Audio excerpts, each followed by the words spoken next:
Okay, so I've got 7 number ones, 2 Grammys, a Brit Award, a baby, a husband. How have I done all this? I don't know. But let's get into it. Welcome to KTV.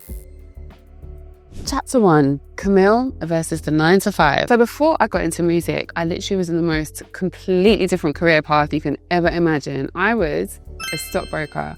Like, don't even ask me how I've managed to transform that to this, but let me try and think about where it started actually. So I love maths, I loved economics at school.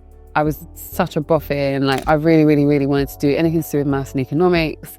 And I thought my natural progression would be into something to do in the finance industry. So got my degree in economics and then I went on to become a stockbroker. Now, honestly, it was one of the most incredible times of my life. However, I really do feel like, I don't know, I just felt like Neo in the Matrix. I felt like there were screens, there were numbers coming down. You could have asked me to choose the red and the blue pill, and I definitely chose the wrong pill at that point because I feel like it just wasn't for me. It was just so boring. So basically, I was Camille, the finance girlie by day, and then the dreamer by night. Like I would leave my job and feel like, oh my God, I just want to be in music. I knew I wanted to make music. I knew it.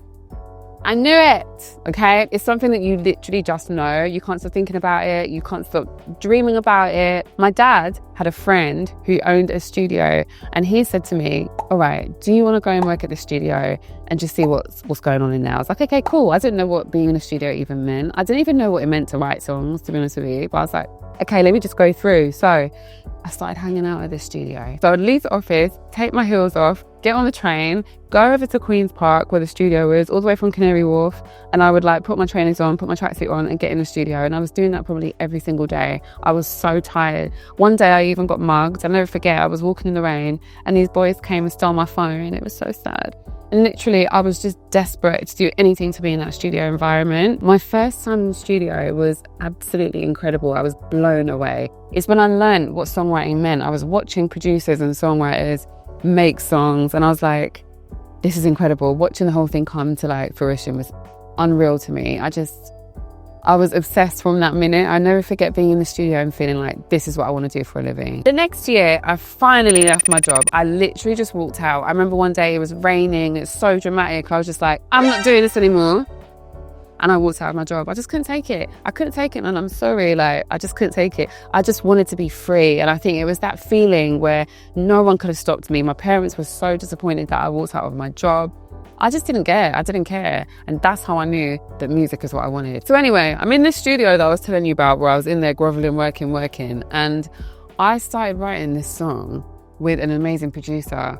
And I started singing, oh, why are we waiting so long? I'm suffocating. And that turned into What About Us? By the Saturdays, featuring Shona Paul.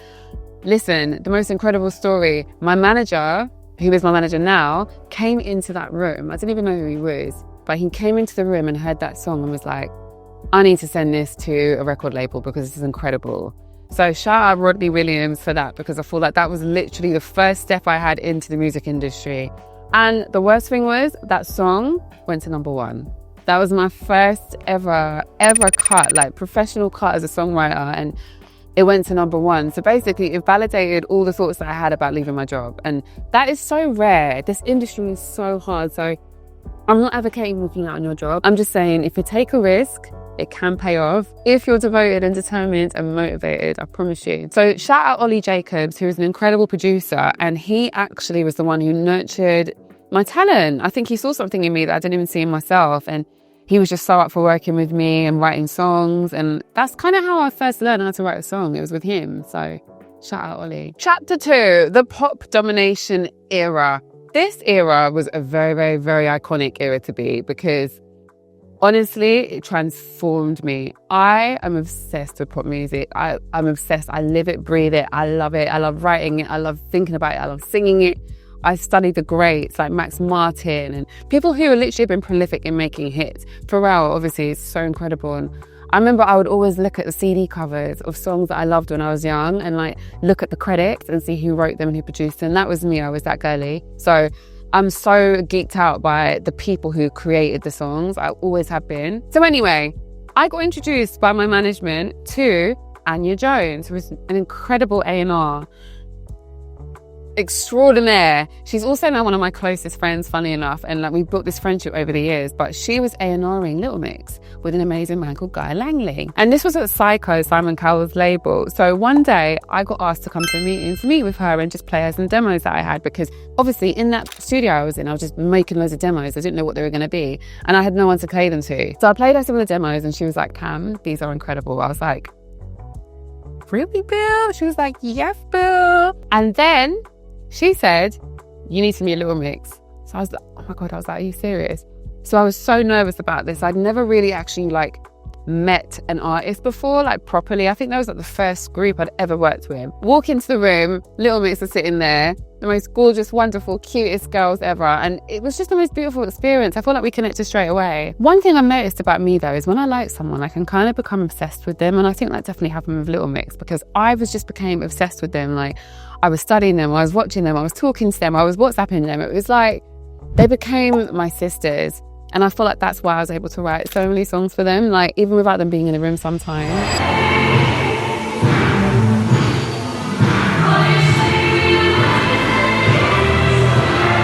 Eventually, I went on to write 32 songs for Little Mix. That is unreal to me. And the first number one that I actually wrote with them was Black Magic, which spent 3 weeks at number one. I cannot believe that. We then had Shout Out to My Ex, another number one. This song for me was transformative. I feel like it literally unified us as women. In fact, anyone who'd been through a breakup, I feel like we all just resonated with that song. It was such a moment for like the underdog and the person who'd had their heart broken. There's so many other songs, so many other bangers and bops that we have made, like Power, Love Me Like You, oh my God, Confetti, Holiday, the list goes on. I don't even know where to start.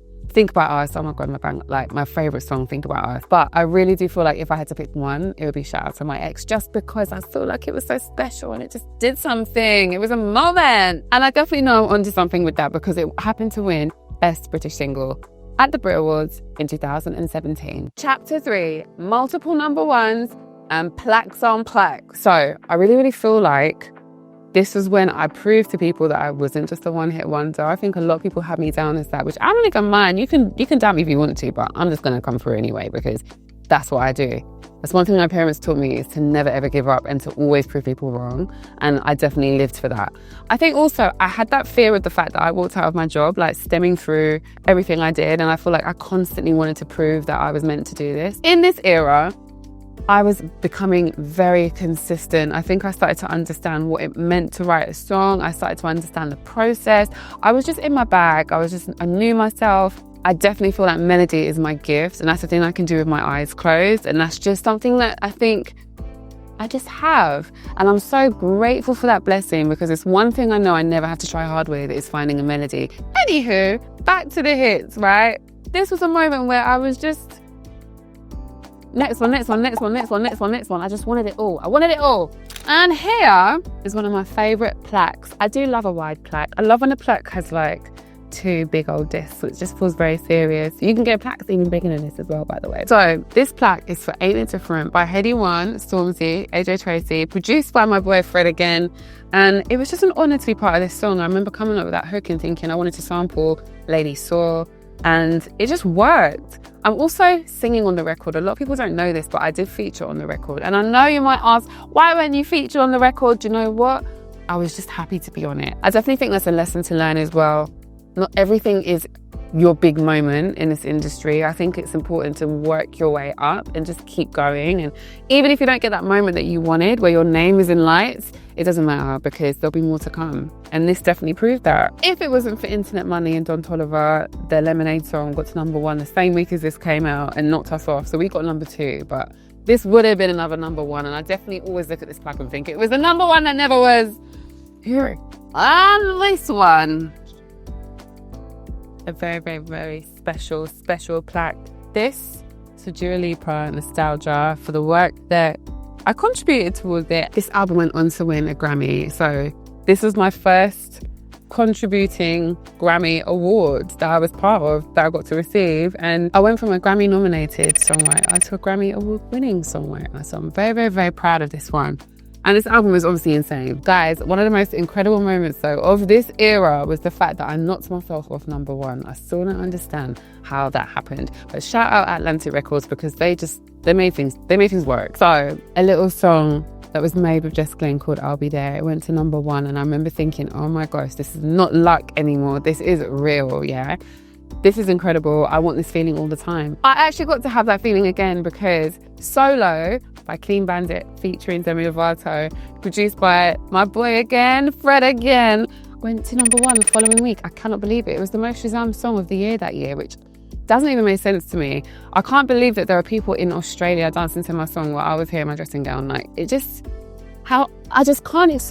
I cannot describe the feeling that you get when you have a hit record. Like, it is unreal. I even remember being on holiday. I went to Greece with my family and that song was everywhere. And I was thinking, this is unreal. The way that music can travel around the world and you can be part of that. It's just insane. I can't talk about hits without talking about my girl Mabel, okay? Because Don't Call Me Up was a moment. That song went to top 3, 1 billion streams, 1 billion with a B. I don't even understand how did that happen? Shout out Steve Mack, who is one of the most incredible, prolific songwriters, producers extraordinaire and a mentor of mine. And the fact that I've been able to work with him over such a long period of time is just, yeah, I'm so lucky for that because he don't work with everyone, do you know what I'm saying? Don't Call Me Up also was proof that I am definitely a revenge banger kind of songwriter, okay? I love to write a revenge banger. If your boy has hurt your feelings, if you've broken your heart, best believe I'm gonna write a song about that. And that song went to triple platinum, so we did our job. At one point, I had 5 songs in the UK top 40 at the same damn time. Make it make sense. Like, I don't even know what happened. I feel like I was just on a roll. I was on such a roll. And I think when that happens, it's important to just keep going and just make as much music as you can before, I don't know, your next era begins, I guess. Thought I'd bring in some of my babies. Oh, I love them so much. And there's some up there as well, look. All right, so this one was for official singles chart number 1, Solo, Clean Bandit, featuring Demi Lovato. What's this one? I'll Be There by Jess Glynne. What's this one? Oh, this one's I'm Good. This was I'm Good. David Guetta and Baby Rex. Like, it was so much fun being a part of that song, honestly. It was so weird as well because we wrote the song years ago before it actually came out. I think it kind of went viral on TikTok one day and then just blew up and then went to number 1. So mad. Also, probably my highest charting Billboard record. I think that went to number... Someone will put the fact of where that went on screen because I don't remember, but it was very high up on Billboard. And here we have Shout Out to My Ex by Little Mix. Number 1. So happy and so proud of this. I have some of the awards that I've got and some more of the number 1 plaques. And here we have my Ivor Novello, which in the songwriting production world is probably the most coveted award you can get. I mean, to have an Ivor Novello is an outstanding achievement. And funnily enough, I got this for Outstanding Song Collection. And for me, that is like an award that you get when you're like boss level. I just didn't even feel like I deserved this award, if I'm super honest. I'm so grateful, but they chose to give this to me. I think previous recipients have been people like Sting and Elton John and stuff. And I feel like for me to get this award was mad. So yeah, Camille, Outstanding Song Collection. It's been a wonderful little episode here. I feel like my work has done. Our little friends have come to join us as well. Mm-hmm. And now it's time for the KTV Hbox, where we're going to read some of your questions. I actually haven't seen any of these yet, and they might be a bit unhinged, so be prepared. Right, first one, Big Things Only _babe says, please tell me how you didn't give up, because I'm like 2 rejections away from becoming a barista full-time. Actually, there's nothing wrong with being a barista, okay? Baristas are incredible.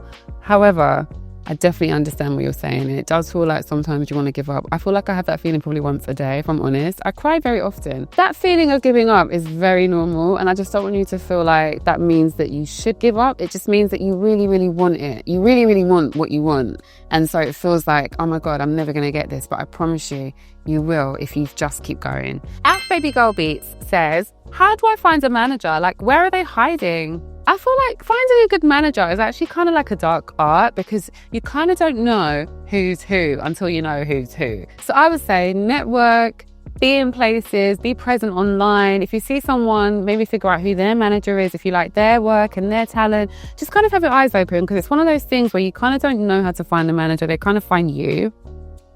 Sorry, That's not a very helpful answer, is it? Okay, next question. At Danulu for Life asks, what's the pettiest thing you've ever done in the music industry?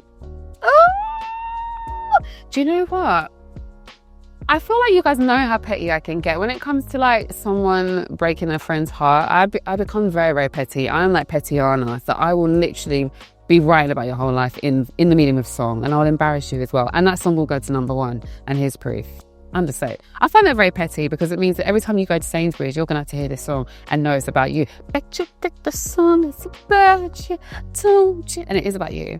It was about you. Okay. We have a question that's just coming fresh from my Telegram group. If you guys want to join my Telegram, by the way, you actually can. I'm going to put the link up in the description box below. And it's just a very, very chaotic group where I chat to people very, very often and be annoying. So if you want to be in here with us, you can. How do you balance your personal life with your music career? And that is from Simra, aka Zimran, my #1 babes. Well, you're all my #1 babes, but you know Zimran is just a very special girl. I don't know how I balance my personal life with my music career. I feel like I don't. I feel like I'm constantly sinking. I feel like I'm constantly like losing the battle of trying to balance it because I want everything. And I feel like I'm never doing anything well enough. So that is a very, very hard feeling to kind of manage. It means that, again, I'm often crying, and it means that I'm often like feeling like I haven't done well. So I don't know if that's a good or bad thing, but I think the balance is there to kind of continually aspire to. I don't think you can ever meet it. I think you just can only try your best. Music Mommy says, how do I even get in the studio with people? Like, do you just ask? That's a very, very good question. So I got in the studio, and I do get in the studio via the means of hustling through DMs. I really, really believe in the power of just going and asking for what you want and not being embarrassed. Also, you have to be prepared to take an L. Like, the amount of people that just air me when I message them, and I don't mind, I'll message you again and again. I don't care, because if I want something, I will go and get it in myself. I'm not going to wait for anyone else to come to me. I will go and knock down the door. So I think if you want to get in the studio with people, I would definitely look at the producers who are making the songs that you love and then hit them up. Why not? Send them some of your music. They might not listen to you. That's fine. Try again next month. Try again the following month. Like, just don't give up on stuff. Kai on the Beat says, when you started, did people take you seriously? Absolutely not. I think people thought I was just like a one-hit wonder. I came up with What About Us, went to #1 straight away, my first cut, and everyone was like, who's this bitch trying to come up here with #1s? I was like, wait on it, Bill. Okay. But I feel like, yeah, I had to prove myself, and that's definitely a reason why I worked so hard, as you heard in chapters 1, 2, and 3, because I was just trying to prove to everyone it wasn't just a one-hit wonder. I wasn't just a fluke. Do you know what I mean? I'm actually semi-talented. Tracksuit Tuesdays, LOL your name, says, what's it like when you hear your song in public? Oh my God, it's the best feeling. Like, whether I'm in a concert and the artist is performing the song, or whether I'm in Sainsbury's walking down an aisle and the song comes on, I could be in an Uber, I could hear someone driving next to me playing the song. I'm like, ugh. It is just the best feeling ever. And you just want to scream from the rooftops that you made that song. A lot of the times you've got to stay super chill about it, because people will be like, who's this crazy person? But I just want to tell the world that I wrote that song. So sometimes I have in the past gone up to someone and been like, it was me, I did it. And they're like, okay, cute. Like, people actually are either really, really not interested or so interested. There's no in between. It's quite a funny response. Real Boy Rob says, how do you know who to trust? This is a very, very good question. Honestly, I feel like in the industry, this is really sad and probably quite negative, but you can't trust anyone. I'm just being real. I don't feel like you can trust anyone until they prove to you that you can trust them. It's better to go in not trusting and then be proven wrong, rather than leave yourself open and go in full throttle and someone like breaks your heart or hurts your feelings or robs you or whatever the thing might be. So I don't know. I feel like it's better to not trust people. Sorry. I just feel like that is. And that extends into all areas of your life. Like, not that you shouldn't trust people, but let people earn your trust. There you go. Okay, the KTV inbox is closed for this week. I really, really, really hope you guys enjoyed this episode. It's been a wonderful walk down memory lane. I'm actually quite emotional because I can't believe I've gotten to this point in my career and still have my hair attached to my head and my wig secured, because it's been a very stressful process. So yeah, I'm really, really happy and proud of myself that I got here, and I'm really, really happy that I have some awards to show for it. And these will be my kids one day. I hope they don't throw them away. So if you did like this video and you want to see more of my wonderful chaotic content, please subscribe, like, comment, engage with it. Just be part of the whole world that I'm creating here with KTV. It's very, very fun and wholesome. And yeah, I'll definitely see you soon for a bit more chaos. Bye.